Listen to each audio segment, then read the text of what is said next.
മലബാറുകാരുടെ സ്വന്തം ചട്ടിപ്പത്തിരിയാണ് നമ്മുടെ ഇന്നത്തെ റെസിപ്പി. ചിലരിതിന് അതിശയപ്പത്തിരി എന്നും പറയും, അതേപോലെ തന്നെ ചിലരിതിന് അട്ടിപ്പത്തിൽ എന്നും പറയും. നോമ്പിന്റെ കടികളിൽ ഏറ്റവും ഫേമസ് ആയിട്ടുള്ള കടിയാണ് ചട്ടിപ്പത്തിരി. ഇതിന്റെ ടേസ്റ്റ് ആണെങ്കിൽ ഒരു രക്ഷയില്ലാത്ത ടേസ്റ്റ് ആണ്. അപ്പൊ നമുക്കിതിങ്ങനെ തയ്യാറാക്കുന്നേ നോക്കാം. ആദ്യം നമുക്ക് ഇതിൻ്റെ ഫില്ലിങ് റെഡിയാക്കാം. അതിന് വേണ്ടിയിട്ട് ഒരു പാത്രത്തിൽ കുറച്ച് ഓയിൽ വെച്ച് ചൂടാക്കിയതിന് ശേഷം നമുക്കൊരു 4 മീഡിയം സൈസിലുള്ള ഉള്ളി ചെറിയ കഷ്ണങ്ങളാക്കിയിട്ട് ഇട്ട് കൊടുക്കും. അതിലേക്ക് ഇനി 1.5 ടേബിൾ സ്പൂൺ ഇഞ്ചി വെളുത്തുള്ളി പേസ്റ്റും 4 പച്ചമുളകും ആവശ്യത്തിന് ഉപ്പും ചേർത്തിട്ട് നമുക്കിത് വഴറ്റിയെടുക്കാം. പിന്നെ ഇതിന് പ്രത്യേകിച്ച് കണക്കൊന്നുമില്ല കേട്ടോ. നിങ്ങൾ എടുക്കുന്ന പാത്രത്തിൻ്റെ അളവിനനുസരിച്ചിട്ടാണ് നമ്മൾ ഫില്ലിങ് എടുക്കേണ്ടത്.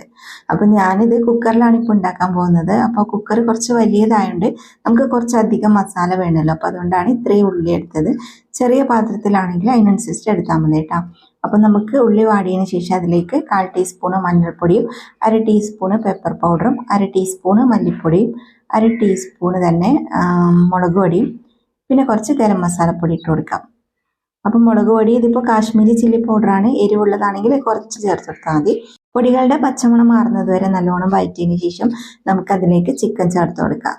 ചിക്കന് നിങ്ങളുടെ ഇഷ്ടത്തിനനുസരിച്ച് എടുക്കാം കേട്ടോ. അപ്പോൾ ഒരു 5-6 പീസ് ചിക്കന് നമ്മൾ കുക്കറിൽ ഉപ്പും മഞ്ഞളും ചേർത്ത് വേവിച്ചിട്ട് അത് ഇതിലേക്ക് ഇട്ട് കൊടുത്തിട്ട് അതിൻ്റെ കൂടെ തന്നെ കുറച്ച് മല്ലിയിലയും കൂടി ചേർത്ത് നല്ലോണം മിക്സ് ആക്കാം. ഇങ്ങനെ അല്ലെങ്കിൽ ഫ്രൈ ആക്കിയിട്ട് വേണമെങ്കിൽ അങ്ങനെയും ചെയ്യാം. അതല്ലാണ്ട് ബീഫ് വെച്ചിട്ടും ചെയ്യാം. ചിക്കനെക്കാട്ടിയും നല്ല ടേസ്റ്റാണ് ബീഫ് വെച്ചിട്ടുണ്ടാക്കിയാൽ. അപ്പോൾ അതൊക്കെ ഓരോരുത്തരുടെ ഇഷ്ടം പോലെ ചെയ്യാം.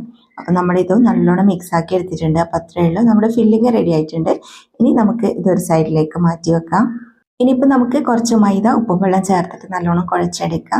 ഇതിലെല്ലാവർക്കും അറിയാമല്ലോ, അപ്പോൾ അതുകൊണ്ട് ഞാൻ കാണിക്കുന്നില്ല കേട്ടോ. എന്നിട്ട് നമ്മളിതാ ഈ ഒരു സൈസിൽ പരത്തിയെടുക്കുക. 5 എണ്ണമാണ് വേണ്ടത്. നമുക്ക് 5 ചപ്പാത്തിൻ്റെ സൈസിലാണ് ഞാൻ പരത്തിയെടുത്തത്. അപ്പോൾ ഇതാ ഇതുപോലെ നമ്മളൊന്ന് ദോശക്കല്ലിലിട്ടിട്ട് ചുട്ടെടുക്കണം. കുറേ സമയം നമ്മൾ ചപ്പാത്തി ഉണ്ടാക്കുന്ന പോലെ ഒന്നും ചുടണ്ട, ജസ്റ്റ് ഒന്ന് തിരിച്ചു മറിച്ചൊക്കെ ഇട്ടിട്ട് ചുട്ടെടുത്താൽ മതി. അപ്പോൾ ഇതാ ഇതുപോലെ നമ്മൾ 5 എണ്ണം റെഡിയാക്കിച്ചെടുക്കണം. ഞാൻ നേരത്തെ പറഞ്ഞല്ലോ, ഞാനിപ്പോൾ കുക്കറിൽ ഉണ്ടാക്കുന്നതുകൊണ്ട് കുക്കറിൻ്റെ ആ ഒരു സൈസിന് കണക്കാക്കിയിട്ടാണ് ചപ്പാത്തി ഉണ്ടാക്കിയത് കേട്ടോ. അപ്പോൾ നിങ്ങൾ ഏതിലാണോ ഉണ്ടാക്കുന്നതെന്ന് വെച്ചാൽ ആ പാത്രത്തിൻ്റെ വലുപ്പത്തിനനുസരിച്ചിട്ടാണ് നമ്മൾ ചപ്പാത്തി ഉണ്ടാക്കേണ്ടത്. ഇനിയിപ്പോൾ നമുക്ക് ഒരു പാത്രത്തിലേക്ക് 4 മുട്ട പൊട്ടിച്ചൊഴിച്ച് കൊടുക്കാം. അപ്പോൾ നമ്മൾ 4 മുട്ട ഇതിലേക്ക് പൊട്ടിച്ചൊഴിച്ചതിന് ശേഷം അതിലേക്ക് കുറച്ച് ഉപ്പും കുരുമുളക് പൊടിയും ചേർത്തിട്ട് നല്ലോണം മിക്സ് ആക്കാം. ടോട്ടൽ നമുക്ക് വേണ്ടത് 5 മുട്ടയാണ്. ഫസ്റ്റ് നമ്മൾ 4 എണ്ണം മാത്രം എടുത്തിട്ട് ഇതേപോലെ മിക്സ് ആക്കി വെക്കുക. ഒരെണ്ണം ഞാൻ മാറ്റി വെച്ചിട്ടുണ്ട് കേട്ടോ. ഇനിയിപ്പോൾ നമുക്ക് കുക്കർ എടുത്തിട്ട് കുക്കറിൽ നന്നായിട്ട് ഗീ ആക്കി കൊടുക്കുക. ഇതേപോലെ നല്ലോണം സൈഡിലും ഈ നടുഭാഗത്തും എല്ലാം നല്ലോണം ഗീ ആക്കി കൊടുക്കുക. ഗീ ആണ് കുറച്ചും കൂടി നല്ലത് കേട്ടോ. ഓയിലിനേക്കാളും നല്ലത് ഗീ ആണ്.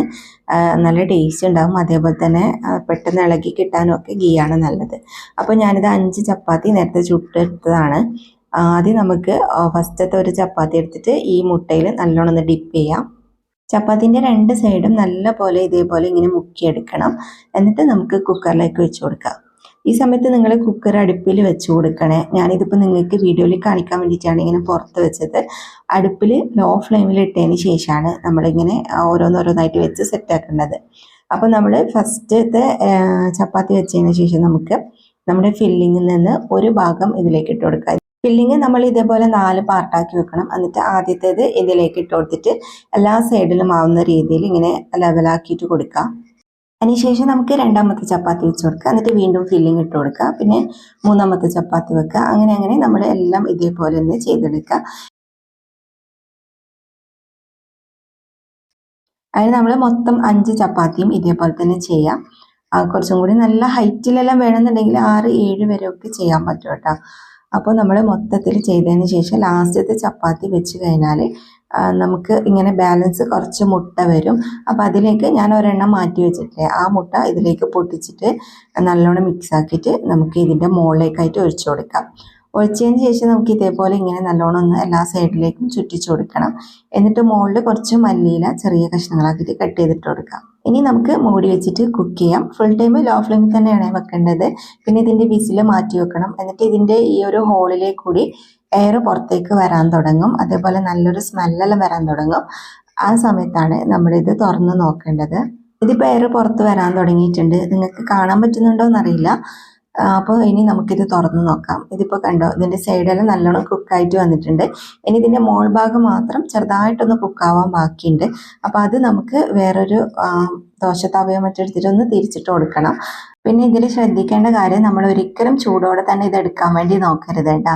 ഫുള്ള് ചൂട് പോയതിന് ശേഷം മാത്രം നമ്മൾ ഇത് ദോശക്കല്ലിലേക്ക് മറിച്ചിട്ട് കൊടുക്കുക. എന്നിട്ട് മറ്റേ സൈഡ് ജസ്റ്റ് ഒരു 1-2 മിനിറ്റ് എല്ലാം കുക്ക് ചെയ്താൽ മതി. അപ്പോൾ ഇത് കണ്ടോ, നമ്മുടെ അടിപൊളിയായിട്ടുള്ള അട്ടിപ്പത്തിൽ റെഡി ആയിട്ടുണ്ട്. കിടിലൻ ടേസ്റ്റ് ആണ്, അതേപോലെ തന്നെ ഉണ്ടാക്കാനും സിമ്പിളാണ്. നമ്മൾ സമൂസെല്ലാം ആകുമ്പോൾ കുറേ സമയം പരത്തിയിട്ട് കഷ്ടപ്പെടണം.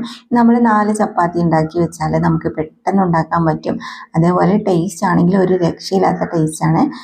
സത്യം പറഞ്ഞാൽ മറ്റുള്ള കടികളെല്ലാം വെച്ച് നോക്കിയാൽ ഏറ്റവും മുമ്പതിൽ നിൽക്കുന്നത് അട്ടിപ്പത്തിൽ തന്നെയാണ്. അപ്പോൾ എല്ലാവർക്കും അറിയുന്നത് തന്നെ ആയിരിക്കും, എന്നാലും അറിയാത്ത കുറേ പേരുണ്ടാവും. അവർക്ക് വേണ്ടിയിട്ടാണ് കേട്ടോ ഈ വീഡിയോ ഷെയർ ചെയ്തത്. അപ്പോൾ നിങ്ങൾ ഇതുവരെ ചെയ്ത് നോക്കിയിട്ടില്ലെങ്കിൽ ഒരു പ്രാവശ്യമെങ്കിലും മസ്റ്റായിട്ട് ട്രൈ ചെയ്ത് നോക്കേണ്ട ഒരു ഐറ്റം തന്നെയാണ്. അപ്പോൾ എല്ലാവരും ട്രൈ ചെയ്ത് നോക്കിയിട്ട് ഇതിൻ്റെ ഫീഡ്ബാക്ക് അറിയിക്കാൻ മറക്കരുത്. ഇന്നത്തെ ഈ ഒരു റെസിപ്പി നിങ്ങൾക്ക് എല്ലാവർക്കും ഇഷ്ടപ്പെട്ടോ എന്ന് വിചാരിക്കുന്നു. വീഡിയോ ഇഷ്ടപ്പെട്ടാൽ മറക്കാതെ ലൈക്കും ഷെയറും കമൻറ്റും ചെയ്യുക.